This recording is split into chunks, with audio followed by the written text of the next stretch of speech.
Assalamualaikum warahmatullahi wabarakatuh. Bertemu kembali dengan Cikgu Adlila untuk subjek Matematik Tingkatan 2, Bab 9, 9.2 Pecutan. Okey, sebelum Cikgu terangkan lebih lanjut lagi, kita lihat dulu maksud pecutan dan nyah pecutan. Okey, seperti anak-anak yang dapat lihat pada slide yang Cikgu berikan ini, terdapat beberapa orang atlet sedang berlari menuju ke garisan penamat. Okey, pelari pecut ni ataupun atlet ni akan bermula dari garis permulaan selepas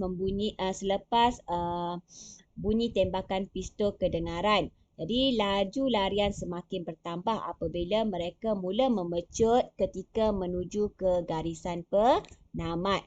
Jadi peningkatan laju tu dinamakan sebagai pecutan. Okey, selepas melepasi garisan penamat, kelajuan dia semakin berkurang kerana atlet-atlet ni memperlahankan larian dia. Jadi pengurangan laju tu dinamakan sebagai nyah pecutan. Okay, jadi kita boleh simpulkan di sini bahawa perubahan laju adalah perbezaan di antara laju akhir dan laju awal bagi sesuatu objek yang bergerak secara linear. Okey, maksudnya bergerak secara garis lurus lah. Okey. Okey, jadi daripada contoh tadi kita dapat lihat bahawa peningkatan kelajuan terhadap masa kita namakan sebagai pecutan, manakala pengurangan kelajuan terhadap masa kita namakan sebagai nyah pecutan. Jadi di sini kita boleh simpulkan bahawa pecutan dan nyah pecutan ialah kadar yang melibatkan laju dan masa. Okey, seterusnya kita lihat kepada formula pecutan. Tadi cikgu sudah terangkan, pecutan ni melibatkan kadar perubahan laju dan masa. Jadi pecutan ni kita boleh simpulkan, kita buat dalam bentuk formula. Pecutan sama dengan perubahan laju bahagi dengan masa yang diambil. Dan kita tahu perubahan laju tu adalah laju akhir tolak dengan laju awal. Bahagi dengan masa lah. Okey, jawapan dia kita akan dapat sama ada nilai dia positif ataupun negatif. Jika nilai pecutan tu positif, maka dia ada peningkatan kelajuan. Jika nilai yang kita dapat tu negatif, maksudnya dia ada pengurangan kelajuan dan kita namakan dia sebagai nyah pecutan. Okey. Seterusnya kita lihat contoh berdasarkan buku teks muka surat 180. Kita lihat contoh 14. Okey. Di sini dia ada bagi gambar dan satu situasi. Kita baca dulu. Okey, dia kata sebuah motosikal bergerak daripada keadaan pegun dan memecut secara seragam sehingga mencapai kelajuan 20 meter per saat dalam masa 5 saat. Berapakah pecutan motosikal itu? Okey, dalam ayat tersebut dia berkata motosikal ni bergerak dari keadaan pegun. Jadi kita boleh simpulkan bahawa laju awal dia adalah kosong. Sebab pegun tu maksudnya tidak bergerak. Okey, jadi laju awal dia kosong. Kemudian dia memecut sehingga mencapai kelajuan 20 meter per saat. Jadi kita boleh buat kesimpulan bahawa laju akhir dia adalah 20 meter per saat. Dan masa yang diambil adalah 5 saat. Okey, sekarang kita bolehlah kira pecutan. Di cara dia, jalan penyelesaian dia, kita masukkan dulu dalam formula. Okey, cikgu buat satu-satu Okey, mula-mula kita buat pecutan sama dengan perubahan laju bahagi dengan masa. Dan kita tahu perubahan laju adalah laju akhir tolak dengan laju awal. Okey, lagi kita masukkanlah nilai-nilai yang kita dah dapat tadi dalam soalan tadi. Okey, laju akhir kita adalah 20. Tolak dengan laju awal kita adalah 0 meter per saat. Bahagi dengan 5 saat. Jadi 20 tolak 0 dapat 20 meter per saat bahagi dengan 5. Jadi kita selesaikan, kita akan dapat pecutan bagi motosikal tersebut adalah 4 meter saat kuasa 2. Okey. Seterusnya, ini soalan yang sama berdasarkan sebentar tadi gambar tadi. Okey, ini soalan seterusnya lah. Okey. Selepas brake ditekan, Kelajuan motosikal itu semakin perlahan dengan kadar seragam sehingga berhenti dalam masa 4 saat. Berapakah pecutan motosikal itu? Okey, jadi di sini selepas motosikal itu bergerak, kemudian dia brake, okey, dia brake untuk berhenti. Jadi kelajuan motosikal itu semakin perlahan. Okey, jadi laju awal dia kita ambil daripada laju akhir sebentar tadi iaitu 20 meter per saat kerana dia kata di sini kadar seragam. Okey, dengan kadar seragam. Sehingga berhenti. Jadi laju akhir dia adalah kosong. Okey, sebab dia berhenti dah tidak bergerak.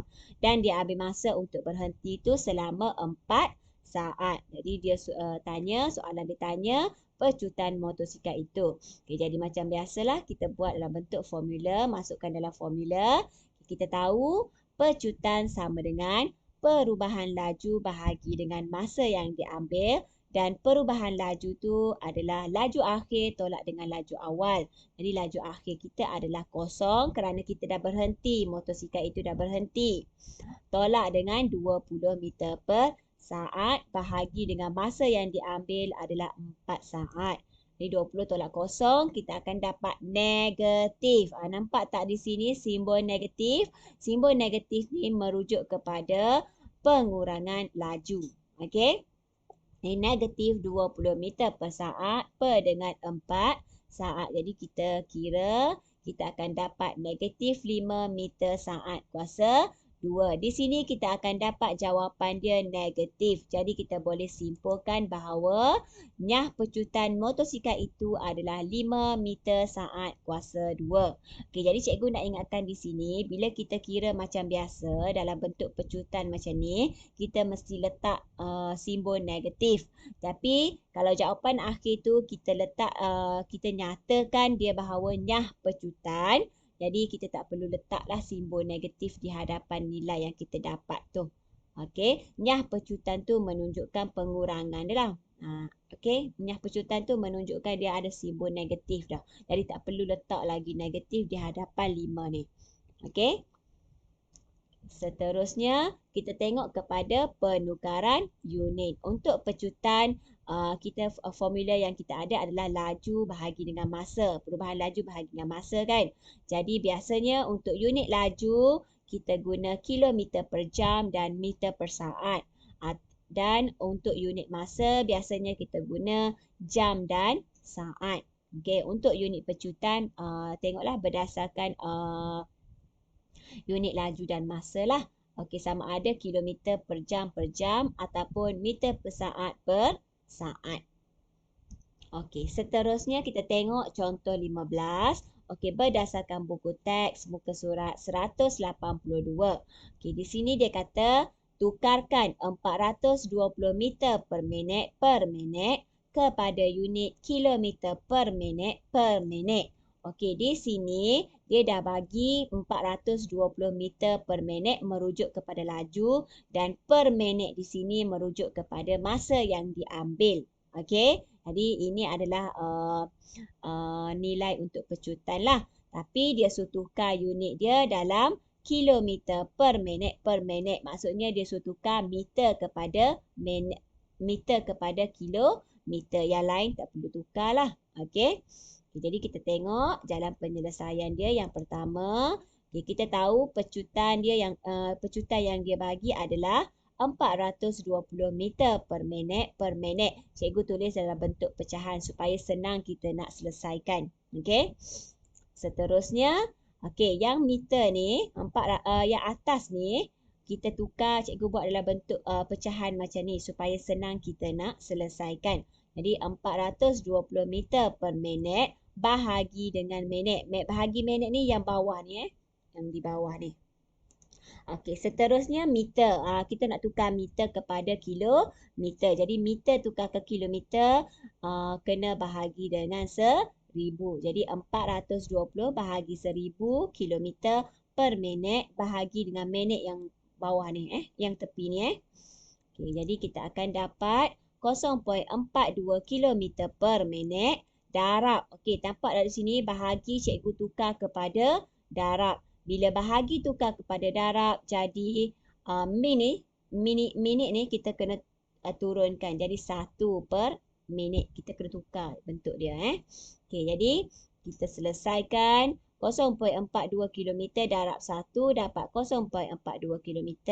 Minit darab minit dapat minit kuasa 2. Kita boleh tulis dalam bentuk macam ni ataupun kita juga boleh tulis dalam bentuk macam ni. Sama je.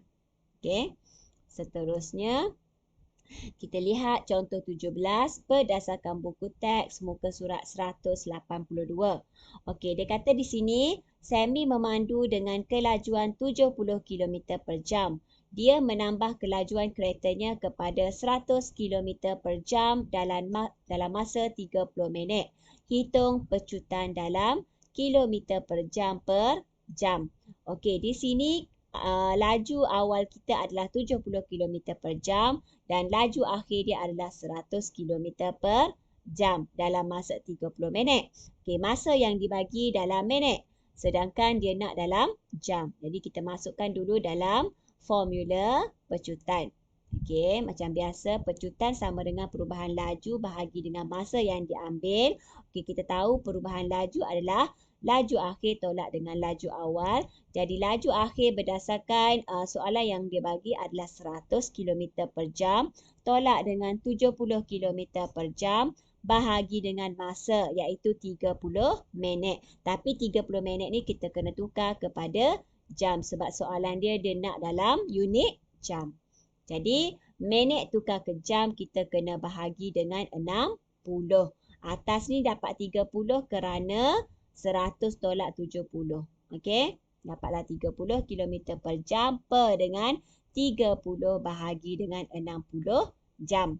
Okey, jadi kita akan dapat 30 km per jam bahagi dengan 0.5 jam. Jadi kita akan dapat pecutan bersamaan dengan 60 km jam kuasa 2.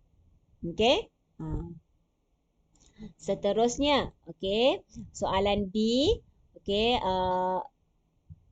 maklumat yang sama cuma dia nak dalam pecutan dalam kilometer per jam per saat. Sekarang dia nak masa dalam saat. Tadi dalam minit, sekarang dalam saat. Jadi macam biasa kita masukkan dalam formula pecutan. Okey.